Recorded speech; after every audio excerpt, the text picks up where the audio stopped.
Thank you, Mr. Speaker, and thank you to the Shadow Leader for her incisive list of questions, and indeed for the suggestion that I should replace nanny with the staff in the Leader's office. I think they might be a bit bemused if 6 children trotted in with me and expected to be looked after by House of Commons staff, so I won't go down that route. The issue with Erskine May, it is available online for free. Now, I understand that opposition members view themselves as modern and cutting edge and thrusting, and that therefore going online may not be too problematic for them. Even I can do it occasionally myself. And if they don't want to do that, well, the Erskine May proper edition is available for £400 and may prove a good investment. The issue about the business that's being announced, it's being announced for a week. That has been standard practice for some time. I know that historically it wasn't, but Mr. Speaker, you said yourself that convention had to evolve, and this is one of those conventions that has evolved, and now we merely have it for 1 week. The Honourable Lady also asked about the conference recess. The Honourable Lady knows that recesses are a matter for this House to determine, and no doubt through the usual channels a proposal will be made, though I do imagine that it will be convenient for members to be able to attend their own party conferences. That has been what has happened previously, and it tends to be to everybody's benefit. And I'm glad to see I see the Chief Whip for the Labour Party nodding, or at least appearing to nod at that. And so I think that there may be something forthcoming in due course. The issue of prorogation is absolutely marvellous, because the Honourable Lady asked for a new session and said when would this session end, and then asked me to promise we wouldn't prorogue. Well, we can't have both, because we can't get to a new session without proroguing. Though my right honourable friend, the Prime Minister, has said he views prorogation as an archaic mechanism and does not wish to see archaic mechanisms used. As I am bound...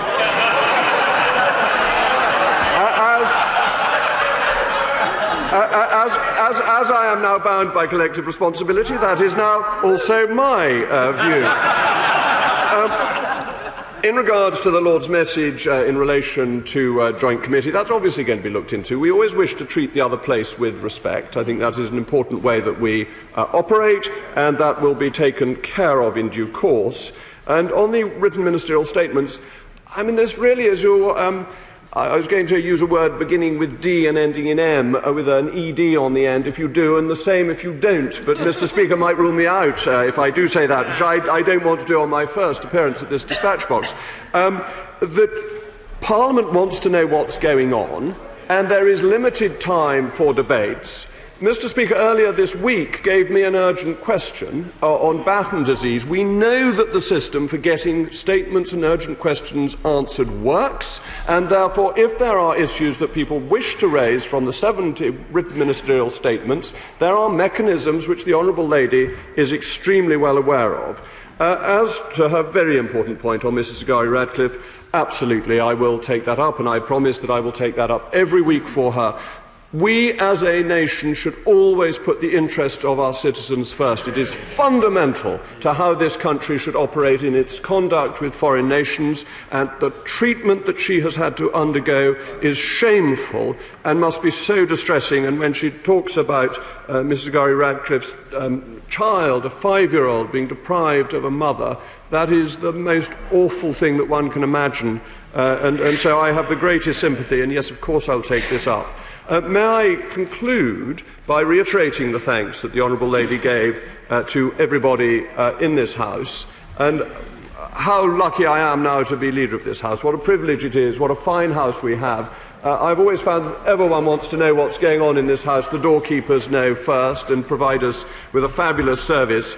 In paying tribute to Paul Evans as he retires, well, I think all sensible people have the British Constitution as one of their hobbies. It is the most interesting matter to discuss and be informed about. It's why £400 for Erskine May is such a good investment, because it educates one about the British Constitution, and I wish him well in his retirement. And finally, I pay tribute to my predecessor, my right honourable friend, the member for Central Devon, who was such a distinguished Leader of the House and Lord President of the Council.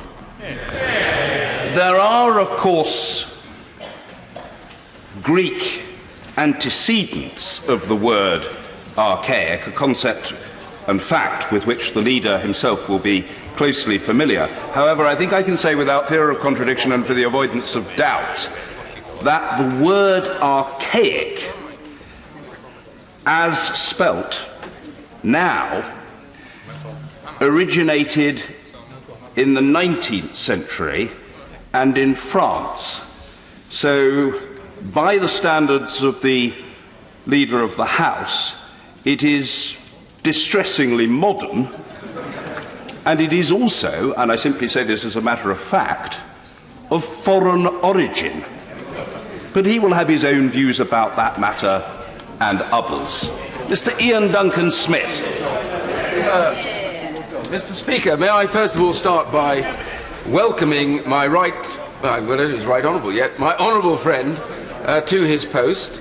I think he will bring modulated and very moderate tones to these debates, but one thing is for certain, Mr. Speaker, is that this place in business questions will now be an absolute must to have a seat. So I welcome him in that regard. Can I, however, raise with him, nothing can be done in this session, but I have a particular issue, which is that I am a co-sponsor of a bill to change the existence of the process of modern-day slavery with Lord McColl. And I ask and urge him to press upon his colleagues at the Home Office, who have to date been utterly mealy-mouthed about the changes that are necessary to make those victims of modern-day slavery, give them the opportunity to come forward rather than fearing arrest and incarceration. Would he please press his colleagues in the Home Office to make it an urgent matter that those provisions in that bill are actually brought forward as soon as possible to improve the quality of the lives of those who suffer most? Thank you, Mr. Speaker. As I rise, my right honourable friend, the member for South Northamptonshire, has arrived to sit next to me, a very distinguished predecessor of mine, who I congratulate on her promotion and return from the back benches.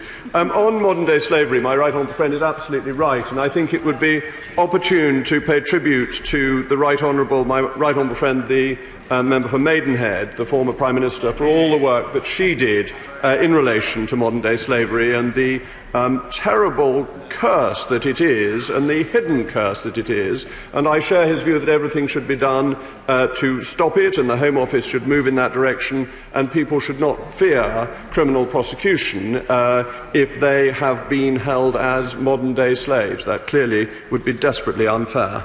Mr. Speaker, and can I join you in your warm tributes to Paul Evans and wish him all the best in his retirement? And can I thank our curious new Leader of the House for announcing, well, the meaningless stuff which we're coming back to in September.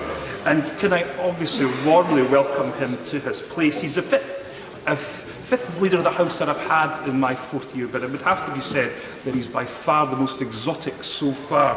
And maybe... And I did not mean to upset the Right Honourable Member for South Northamptonshire in that particular remark. But maybe it would be as well to point out to him he's Leader of the House of Commons, not the House of Plantagenet or the House of Tudor. And he will have, of course, a number of key responsibilities. Prime amongst them is restoration and renewal, perhaps not a concept that he is particularly renowned, unless, of course, it's one of his own houses when it comes to that. And can I join everybody in paying tribute to the Right Honourable Member for Central Devon? We'll now never get that holiday bus from hell, Mr. Speaker, and I will forever miss his terrible jokes about music at my expense. And even though he knew that his post would probably only be temporary, he did take his job in his stride.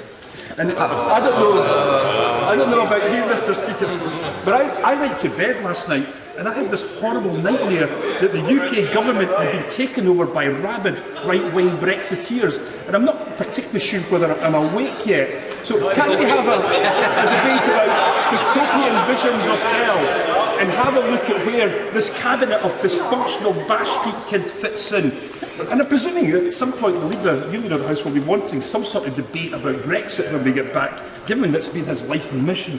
He and his ERG colleagues are now the political mainstream in this House. So when we get the chance to debate their big plans to crash out without a deal and all the disastrous consequences that await for us.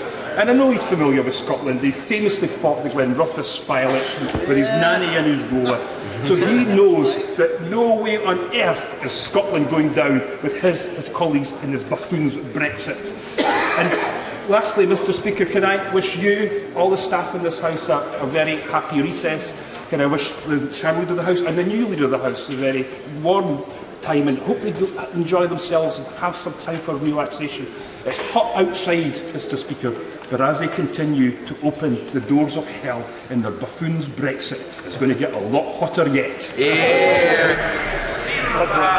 Thank you, Mr Speaker. I may be the fifth Leader of the House since the Honourable Gentleman has taken his post, but from what I hear it seems that his question is the same regardless, so it doesn't make any difference who the Leader of the House should be, and therefore I fear the answer is going to be much the same. Though I would point out that the House of Commons predates the House of Tudor. It started in 1265. House of Tudor obviously begins with Henry VII. No, the Honourable Gentleman is a very good parliamentary historian, but 1265 is when the Burgesses come from the towns, as he knows perfectly well. Anyway,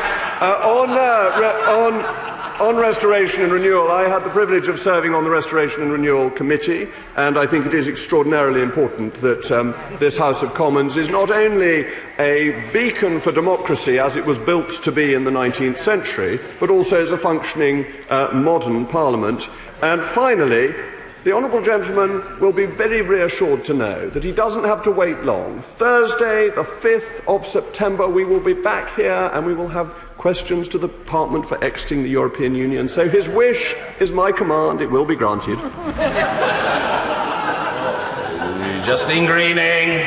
Thank you, Mr Speaker, and I'd like to welcome my honourable friend to this role, which I think he is very well suited to. He is obviously a student of the British Constitution, so can we have a debate on the importance of parliamentary democracy and governments respecting the will of parliamentary votes on all matters, including the wish of this House not to leave the European Union with no deal? Well, I thank my right honourable friend for her question, and my right honourable friend is very well aware of how to obtain debates in this place through the Backbench Business Committee and adjournment debates. Mr Speaker was kind enough to give me an adjournment debate only last week, and is wonderfully accommodating, if I may pay tribute, Mr Speaker, to you in ensuring that the House gets to discuss what it wants to discuss, and I think that is important. But with relation to leaving the European Union, this Parliament voted for the Withdrawal Act that said we would leave. Its predecessor Parliament, which has an enormous commonality with this House, voted by an overwhelming majority for the Article 50 Act that also said we would leave. These two acts combined provided that we would leave under UK law on the 31st of October 2019. Parliament debated, Parliament decided, parliamentary democracy requires we deliver. I'm very grateful, Mr Speaker, and can I welcome the Leader of the House to his new role. Mr Speaker, I actually thought I was getting somewhere with his predecessor, his immediate predecessor, on the issue of parliamentary time becoming available should the government business run short, and could the Backbench Business Committee be considered. If that may be a potential outcome, that the Backbench Business Committee could backfill that business so that the House isn't rising early and that members can have issues that they want vented on the floor of the House. I really do hope we can work together on that. And Mr Speaker, I could also echo the tributes to Paul Evans. We actually share the bus in the morning quite often, so I do know him quite well, and he has helped us on the Backbench Business Committee. And in particular, Mr Speaker, I wish you, everyone on all sides of the House and all staff of the House, in particular the staff and the members of the Backbench Business Committee, a very happy and healthy recess. I think the members of the Backbench Business Committee have done a great service to this House in recent months, keeping the business of this House ticking over on many, many days. Leader of the House. Thank you, Mr Speaker. May I pay tribute to the honourable gentleman for the fine work he does as chairman of the Backbench Business Committee. I may have received a generous promotion from the Prime Minister, but I haven't gone native. I do believe that the government should be held to account, and particularly by backbenchers, and that the issues that they want to debate ought to be debated, and the Backbench Business Committee ensures that happens. As to the question of short business, I completely understand the point the honourable gentleman makes. The only point I would raise is that there is a concern if business is not known in advance, so that people can't prepare their speeches and their remarks, but that I'm very happy to work with him to see if there is a solution to this. Sir David Amis. Congratulate my right honourable friend on his appointment, thank his predecessor for today's summer adjournment debate, pay tribute to the retiring Sergeant-at-Arms, the Speaker's chaplain and the retiring clerk. But would my right honourable friend find time for a debate today on benefits paid to people without sight? Mrs Jill Allen King has appointed an anomaly whereby people born before the 8th of April 1948 who were on the standard rate of the disability living allowance are now not entitled to the lower rate of the attendance allowance when they retire. I thank my honourable friend for his question, and he reminds me to pay tribute to the retiring Sergeant-at-Arms, who is a very distinguished figure. He's also absolutely right to raise the matter that he does. Blind and severely visually impaired people clearly face significant challenges in living independent lives.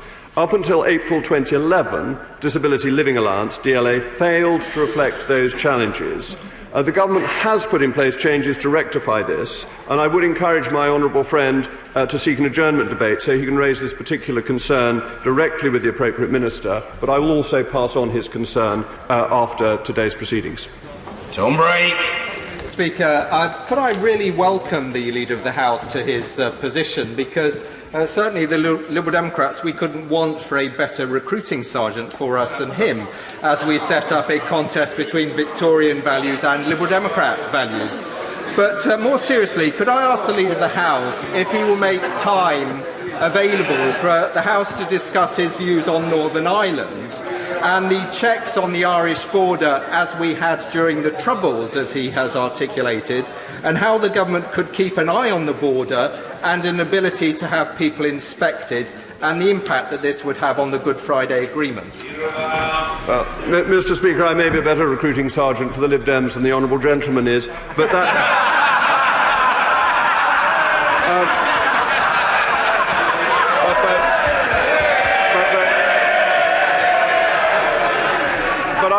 I fear that may not be a very difficult task.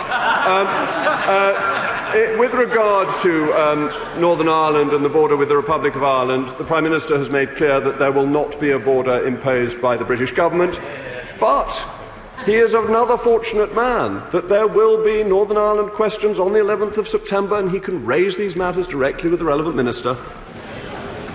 Rachel McLean. Very much, Mr. Speaker. I also warmly welcome the new Leader of the House, and I was delighted when his honourable friend, the Prime Minister, made social care a priority from the steps of Downing Street. Can I ask him, does he back this, and will he use his efforts to bring forward this important legislation which affects so many carers and dementia sufferers up and down the country? Thank you, Mr. Speaker.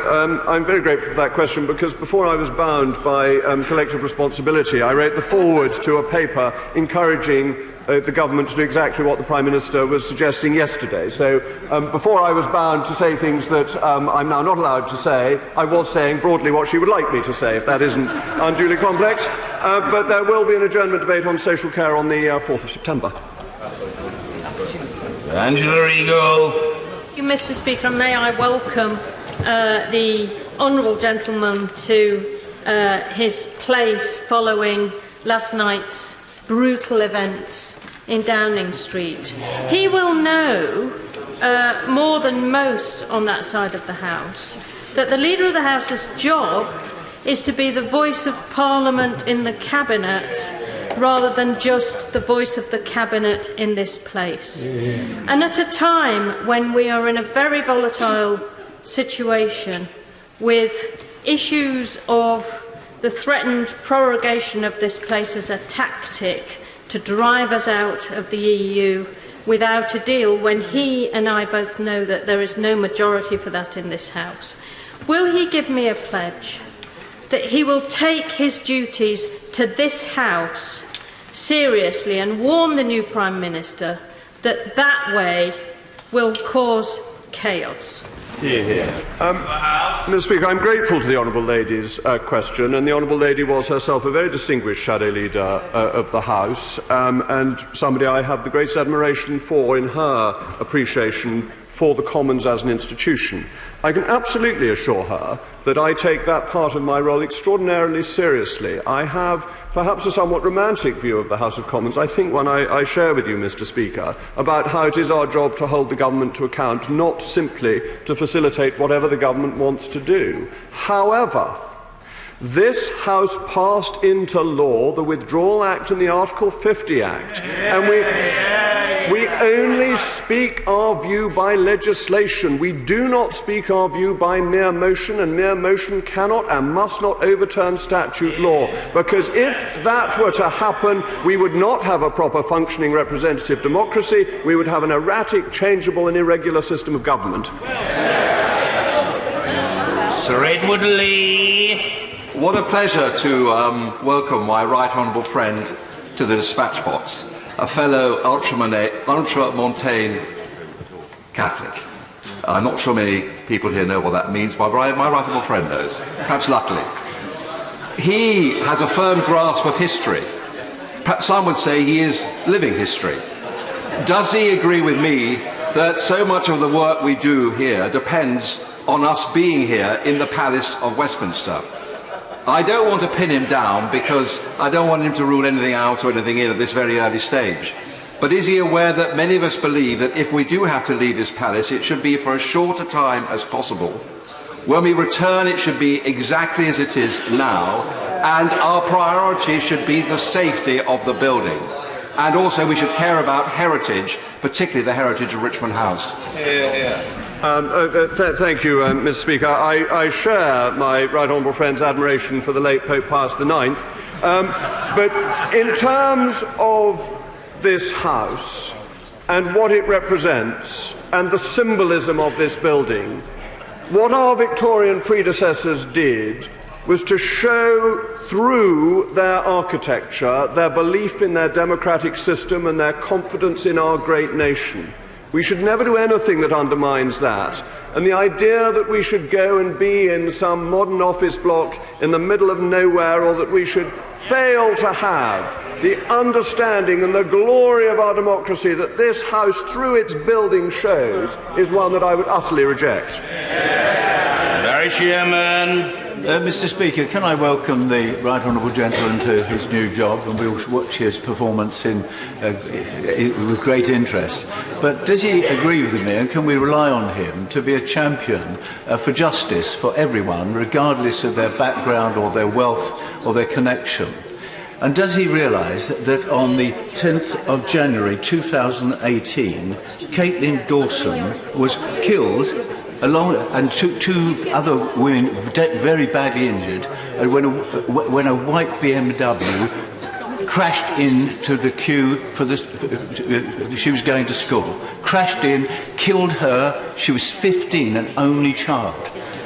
Could we have an early debate on what is going on in the Crown Prosecution Service?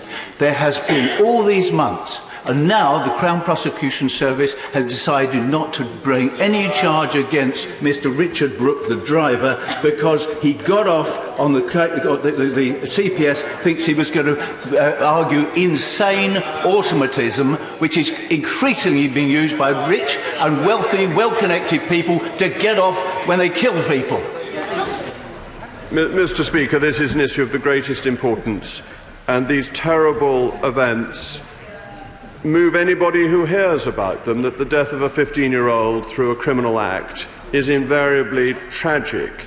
I absolutely believe that one of the founding principles of our nation is that justice is blind and there is equal justice for everybody, and that is something that all members of Parliament should commit to. As regards a debate, the honourable gentleman, the chairman of the Backbench Business Committee, will have heard his appeal, and this is one I'm sure many other members of the House may want to support. Steve Baker. Speaker, it's an absolute joy to see my eminently right honourable friend in his proper place at the dispatch box, and of course I congratulate him. I know he'll want to join me in congratulating our right honourable friend for Loughborough on her return to government. Can he give the House any indication of when we can look forward to what I'm sure will be the eagerly awaited anticipation of the election of the new chair of the Treasury Select Committee? Mr. Speaker, that is a very, very important question. It is one where I threw my hat into the ring last time. It was thrown back at me very firmly, but it is really important that our select committees have chairmen in place. It is a matter that will be dealt with in the normal way, but I would hope that it would be dealt with urgently. Ruth Smith. Thank you very much, Mr. Speaker. This week, lots of children broke for the summer holidays, and for many that is a joy and a pleasure. But for many parents, they will now have to pay for an extra 10 meals per week per child that were provided through free school meals.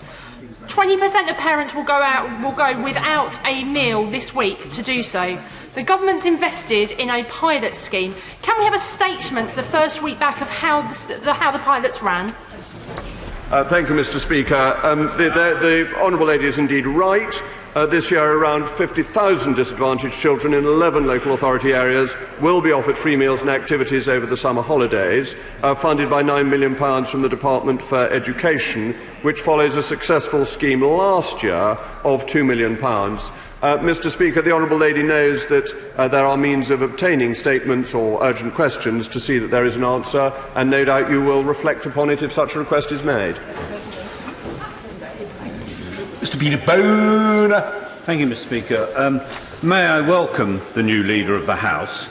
He will know his role, as has been said already, is to represent Parliament to government and say things that Parliament wants said and not necessarily what government wants to hear.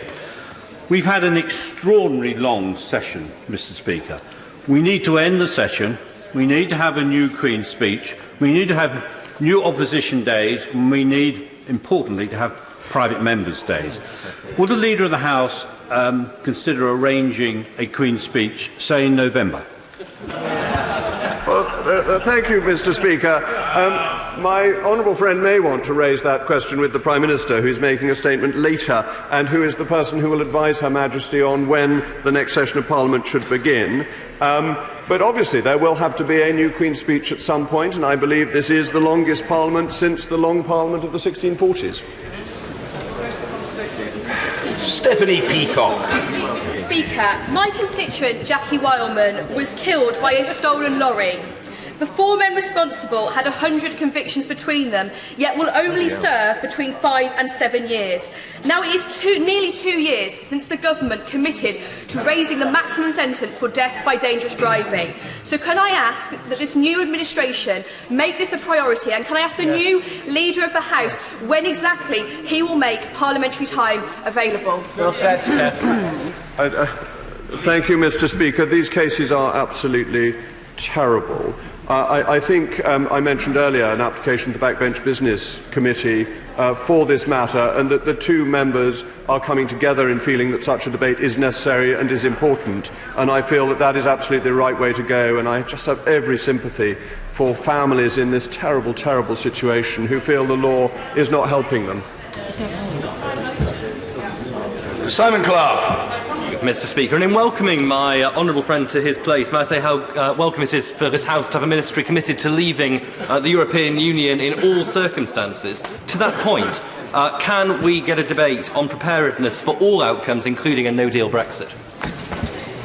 I'm very grateful to my honourable friend for his question. I share his view that it's jolly good news that we've got an administration that is committed to leaving the European Union, which is exactly what the British people voted for in 2016, and indeed what Parliament legislated for. And preparedness is of great importance. I think he may find there are some encouraging words from the Prime Minister coming a little later, so that may preempt an immediate debate. Luciana Berger. Thank you, Mr. Speaker. 14 weeks today, we are due to leave the European Union. But with 5 weeks of recess and 3 weeks of anticipated conference recess, that is more time away from this place than actually here. The new Leader of the House told us before that he believes in our parliamentary democracy. What plans does he have to recall Parliament so he can deal with the greatest issue to face our nation since the Second World War? Mr. Speaker, any cursory visitor to the Chamber over the last few years would have had hours of debate in this place on leaving the European Union.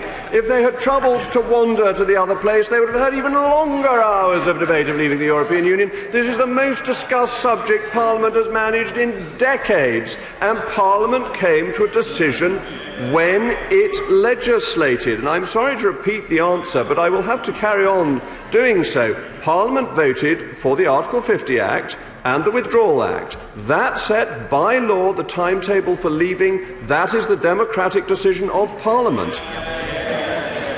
Sir John Hay. Thank you, Mr. Speaker. As the self-appointed shop steward of the regular attenders at Business Questions Club, can I welcome our many guests, and in particular, welcome the Leader of the House, of whom I've always been inordinately fond, not least because I know that not everyone enjoys the benefit I do of a working-class upbringing. The leader will know that taxi and private hire vehicle licensing has been a matter of profound concern, so much so that an enlightened former Transport Minister commissioned a report on that subject, which was published in September last year, the government response being published in February this year. We've heard nothing since. It is vitally important that we reform taxi and private hire vehicle licensing so that the concerns of those that drive taxis can be taken into account and the welfare and well-being of those who travel in them can be protected. Well said, John. Thank you, Mr. Speaker. Wasn't it Disraeli who said that the London taxi was the gondola of London? And I share that view. I think we are very lucky to have the taxi drivers that we have, though I think that the shop steward of these sessions will find that the new Secretary of State for Transport, self-elected, well, aren't most shop stewards self-elected? I thought that's how those things worked. That my right honourable friend will be able to raise this with the new Secretary of State for Transport. Tracy Brabin. Thank you, Mr. Speaker. With more people self-employed than on minimum wage, and by 2020 more self-employed than in the public sector, any government worth their salt, and a government who says they are the party for the people and working people, would know that putting self-employed at the front of their agenda is absolutely vital. So could we have a debate in government time that discusses workers' rights for self-employed, particularly when it comes to maternity and paternity rights? The great thing to remember, Mr. Speaker, is that the self-employed are the entrepreneurs of the future. They are the ones who create the new businesses and create the new jobs. It is a fantastically dynamic part of our economy. But the Honourable Lady's question is very well timed, because I am sitting next to the new Secretary of State responsible, who will have heard her plea and will no doubt take it into consideration. Mr. Robert Halford. Thank you, Mr. Speaker. I congratulate my honourable friend on this wonderful new role. My honourable friend, as well as liking the British Constitution, I know that he likes cutting taxes. So can we have a debate on axing the reading tax? But it's incredibly unfair that people who buy books or magazines online have to pay 20% more than those who don't. Mr. Speaker, my honourable friend is an absolute genius at getting debates in this place. He hardly needs advice from me. He's already got an adjournment debate coming on the 4th of September, which I expect will be even better attended than this morning's session is. So I feel that I'm inadequate to advise him on how to achieve more debates, but his subject is indeed a worthy one, and I hope that his plea will have been widely heard. Kate Green. The Leader of the House is known for his courtesy, so I'm sure he will agree with me that language describing travellers as an invasion, a disease, contrasting them with decent people, or talking of them as a problem, all of which have been heard in this House in recent months, is deplorable. Will he arrange a debate, perhaps in Hate Crime Week after the recess, for us to discuss how we can use language respectfully towards everybody in this country? Thank you, Mr. Speaker, and I thank the Honourable Lady for her generous compliment. But it really is important that we use language properly, that language is effective and language is powerful. Mr. Speaker controls how it is used in this House to ensure that it is orderly. But the general tone should be one of generosity and kindliness, and I would always encourage that. In terms of a debate, I don't think one in government time is likely, but as I've said before, there are adjournment debates, backbench business debates, Westminster Hall debates, and it is a really important issue, and I would encourage and share the Honourable Lady's view that good manners goes a long way. Andrew Salu. I warmly congratulate my right honourable friend on his new appointment and say he's already looking like an old pro in the position. Could we have an urgent debate on serious deficiencies in the enforcement of minimum wage legislation? A carer in my constituency is owed £63,000 in unpaid minimum wage, despite the Care Act requiring Luton Borough Council to have an effective monitoring process of the personal budget payments involved. HMRC, as the enforcement agency, can take no action against the person cared for because she has no assets. How can my constituent get her unpaid minimum wage? Mr. Speaker, that is a very serious issue. Regrettably, I can't comment on individual cases, but I'm clear that care workers provide essential support to some of the most vulnerable members of society, and it is essential that they are paid in accordance with the law, including the national minimum wage, for the work that they do. This is a responsibility of local authorities, who should ensure that personal budgets are sufficient to deliver a person's care needs, including making sure that it covers the cost of wages, and they have a duty to monitor how personal budgets are spent. But the Department of Health and Social Care will take this up with the local authority and ask them to investigate what sounds a very serious and concerning case. Order. I'm keen to move on to the statement by the Prime Minister at or very close to 11:30, so the normal practice of accommodating everybody will not apply today. However, participation will be maximised by short questions and the Leader's characteristically pithy replies. Single-sentence inquiries are to be preferred. Peter Kyle. Thank you, Mr. Speaker. Congratulations on the new job to the Leader of the House. He said already today that he will be the voice of this chamber and that he will hold the government to account. Can you therefore tell us, what does he feel about the appointment from the new Prime Minister of somebody who is his closest advisor who has been found in contempt of this House? What will he do to hold them to account for that decision, and what does he feel about it? Mr. Speaker, Parliament did what it did. It passed its sentence. It didn't use its ancient powers to imprison or fine the gentleman concerned. It didn't send him to the clock tower. Therefore, effectively, his conviction is spent, and I believe in the rehabilitation of offenders. Bob Seeley. Speaker, I welcome the right honourable gentleman to his new role. Ministers made a holding statement on the telecom supply chain review last week, or this week, Huawei and Chinese high-tech was not part of that, or no announcement was made. Due to the seriousness of this issue, will he consider a debate in government time so that government outlines options on the role of Chinese high-tech in our critical national infrastructure? Apart from Brexit, this is one of the most serious issues that we will face in the 21st century, and would you agree we need more debate? Thank you, Mr. Speaker. It's obviously an important issue, but the means of obtaining a debate are well known. I did express views on this before I was bound by collective responsibility, but currently I'm waiting for the government's review. Jim Cunningham. Mr. Speaker, coming back to the honourable gentleman's question on taxi regulations, the Leader of the House never answered the question. When is he going to bring those proposals? The Minister responsible going to bring those proposals to the House, because the Minister told us it was only a matter of parliamentary time. Will he find the time?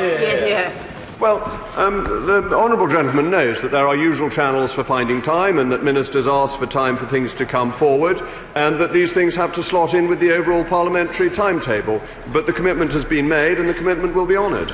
Ford. Thank you, Mr. Speaker. May I also welcome my right honourable friend to his new role. I know his predecessor was looking at the online harassment that sometimes politicians face, especially women and those from certain ethnic groups, and was planning to engage with counterparts from other parliaments across the world to see how they had addressed this issue in order to stop putting people off standing for Parliament. Can I urge him to continue with this important work? I'm very grateful to my honourable friend for raising that important issue.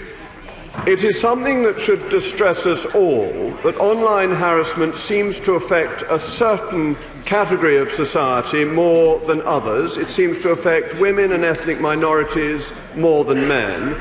And it would be absolutely appalling if this deterred good people from coming into political life. I'm extremely keen that the suggestion she made be looked at and that we try and work out how to lessen this problem, because it's something we should all be worried about. Chris Leslie. If the new Leader of the House will say a little more now about how he intends to champion the supremacy of the House of Commons, because we've slipped into some very bad habits recently: Opposition Day motions not being fulfilled by the government, other resolutions being ignored by the executive. Does he believe that if this House of Commons resolves something, that he will ensure those resolutions are faithfully executed? Thank you, Mr. Speaker. The honourable gentleman has a view of history that is longer than mine. He says recently. I don't think 1972 is that recent, but it was then that this House abrogated parliamentary sovereignty and decided to hand it over to what then became the European Union. I'm glad to say we've taken back control and that Parliament will be sovereign once again, but Parliament is sovereign by law, not by mere motion. The last time it was sovereign by mere motion was when it issued ordinances under Oliver Cromwell. Do I wish to go back to that, Mr. Speaker? No, sir. Henry Smith. Mr. Speaker, and I warmly congratulate my honourable friend on his appointment. I also very much welcomed yesterday on the steps of Downing Street the new Prime Minister talking about investment in primary care. In Crawley, too many GP surgeries are at or over capacity. Can we have an early statement on that issue? Thank you, Mr. Speaker, and I thank my honourable friend for his kind words. He's absolutely right to raise this issue. We all know that GP practices provide a vital service to our local communities. We will continue to build on the recent changes to GP services and primary care, as set out earlier this year in the NHS long-term plan, including an extra £4.5 billion for primary care and community services and up to 20,000 additional staff working in general practice over the next 20 years. And I'm sure the Health Secretary will report back, which I hope will meet his demand for a debate. Newlands. Mr. Speaker, as we've heard, the leader is supposed to be the great defender of Parliament and parliamentary democracy, but in January he said that if the House of Commons undermines our basic constitutional convention, then the executive is entitled to use other vestigial constitutional means to stop it, by which I basically mean prorogation. So is the leader going to be Parliament's man in Cabinet or Cabinet's man in Parliament? Mr. Speaker, you and I know perfectly well that this constitution of ours, this precious vessel of our constitution, is bound by conventions, and it is overwhelmingly important that all the conventions are followed and obeyed. These are conventions about how this House operates, how the other place operates, and how the executive operates. These are grown up over time from our history and our understanding of how we should be governed, and it is very risky to break one convention, because that then leads to other conventions being taken less seriously. Marcus Jones. I welcome my honourable friend to his new position. Private building inspectors are a vital part of the construction industry. Through no fault of their own, many of these building inspectors are now having a massive issue in terms of renewing professional indemnity insurance. Can the government provide a statement confirming what it can do to support the reform of this important insurance? I'm well aware of the issue. It is an important one, and I will pass it on to the relevant minister. Jenny Davey. Mr. Speaker, the powers to stop and search young people is viewed useful in reducing serious youth violence. Will the new Leader of the House agree to a debate on this in government time? Thank you, Mr. Speaker. If only people would bait their breath momentarily. The new Prime Minister is going to make a statement shortly, and one of the things he has already been advocating is ensuring police have our support for stop and search. So there may be an opportunity to ask my right honourable friend in a moment. Julian Knight.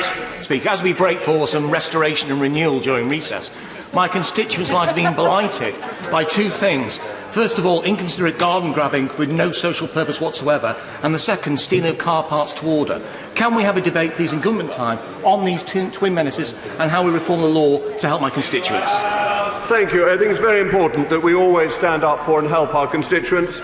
But the chairman of the Backbench Business Committee is still sitting here paying close attention to what is being said, and I'm sure his committee will consider my honourable friend's request. Colleen Fletcher. Mr. Speaker, I recently met with matrons at my local hospital in Coventry. We talked about a range of issues, including the government's disastrous decision to abolish NHS bursaries, which they said had resulted in a 32% drop in applications to study nursing, thereby exacerbating the workforce crisis in our NHS, where we already have 41,000 nursing vacancies. Will the Leader of the House look for time to debate the problem of recruitment and retention in our nursing profession and the need to introduce the NHS bursary to help address... Mr. Speaker, the relevant Secretary of State has whispered in my ear, and I feel it should have a wider audience, that we have record numbers of nurses and record numbers in training. So this is a significant success of this government, and if we wish to have a debate on the successes and triumphs of this government, I would be all in favour. Chris Green. Mr. Speaker, would my honourable friend provide government time for a debate on the future of the Northern Powerhouse? Because we need to deliver on the vision, unite the talents across the North, defeat the poverty of Labour's low aspiration. So will my honourable friend reinsert the all-important energy to the Northern Powerhouse? This is an absolutely brilliant point, Mr. Speaker, and follows on from what I was saying. I think we should have days of debate of the wonderful successes of this government. £13 billion spent on the Northern Powerhouse, the Minister for the Northern Powerhouse now attending the Cabinet, triumph after triumph achieved by this government, and we've only had our new Prime Minister for 24 hours. It's absolutely amazing.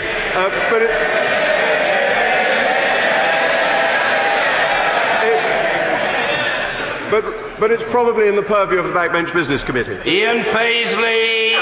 Thank you, Mr. Speaker, and can I also congratulate the new Leader of the House, who appears to be very well fitted to the role.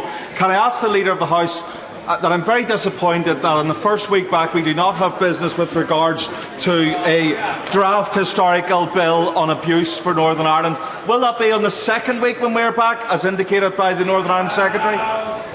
Mr. Speaker, my honourable friend really should be aware that there will be Northern Ireland questions on the 11th. He can raise this with the relevant minister, but I accept it's a really important issue. Jeremy Lefroy. Could we have a debate on the importance of a commitment from both the UK and the EU to the continuation of allowing musicians and artists to work without hindrance in each other's territories? Mr. Speaker, this is obviously of importance, that we want to be able to ensure that cultural exchanges continue, and I'm sure that this will be something that will be achieved by the government. Helen Goodman. Mr. Speaker, I'd like to congratulate the Leader of the House, with whom I've spent many happy hours in the Procedure Committee, where he championed the rights of this House. He perambulated around the question about prorogation. So to be absolutely specific, can he confirm that the House will be sitting each week, every week, between the 8th of October and the 31st? Mr. Speaker, we've got perambulated nannies into this session, which I think must be a first for Leader of the House's questions. The issue of prorogation is one that my right honourable friend has said is an archaic usage, but there will have to be a prorogation before there is a new session. This is the routine constitutional position, and I believe in maintaining the constitutional conventions. One sentence. Bob Blackman.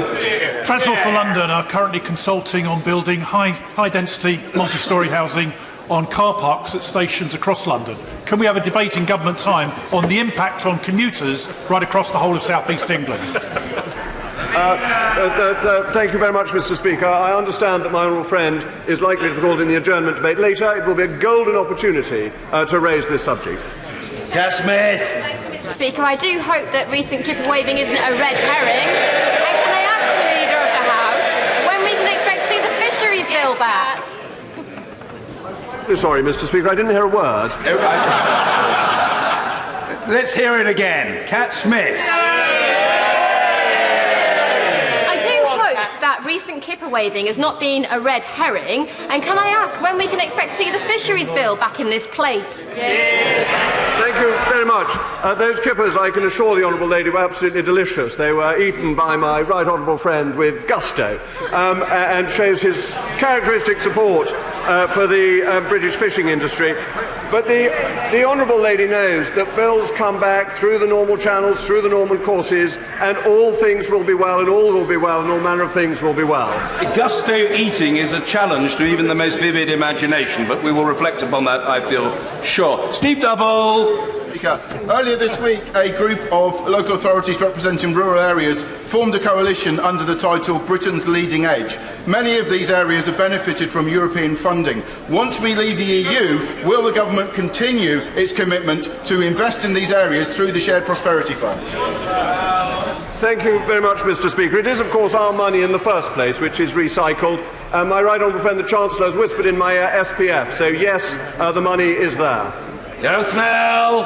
When will the House have a chance to vote on their Lordship's amendment to the trade bill for participation in a customs union? Why on earth would anybody want to do that?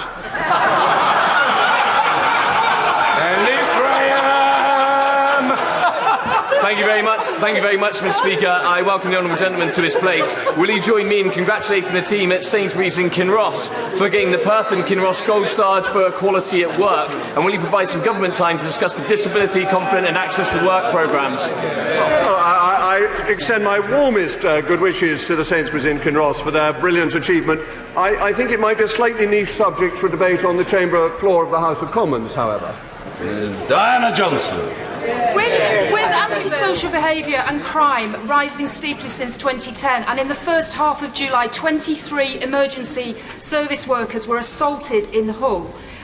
I was very pleased to hear that the Prime Minister announced last night 20,000 new police officers. Can we have a debate on when those police officers are actually going to be on the streets, where they're going to be in the country, and whether they will be equally shared around?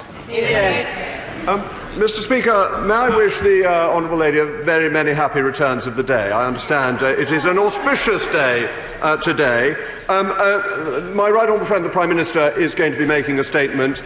He has clearly made the extra 20,000 police an absolute priority. We need to ensure that everything is done to combat crime and to ensure that people in Hull and everywhere else in the country are safe. But it may be sensible to ask my right honourable friend later. Order, we must now move on, but in